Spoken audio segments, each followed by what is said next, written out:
गुरुवारी केस का धू नयेत. एक अक्कलकोट नावाचं गाव होतं. त्या गावात एक श्रद्धाळू बाई होती. ती रोज पूजा करत असे, पण गुरुवारी हमखास केस धुत असे. हळूहळू तिच्या घरात कारण नसताना खर्च वाढला. मन अस्वस्थ राहू लागलं. पूजा करूनही समाधान मिळेना.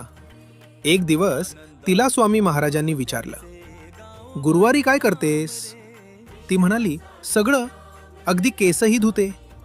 स्वामी हसले आणि म्हणाले, गुरुवार हा गुरुचा दिवस आहे. केस धुणं म्हणजे शरीरातील ओझ व लक्ष्मी तत्व वाहून जाणं. त्या दिवसापासून तिनं गुरुवारी केस धुणं थांबवलं. मन शांत झालं, घरात स्थैर्य आलं आणि पूजेला खरी एकाग्रता मिळाली.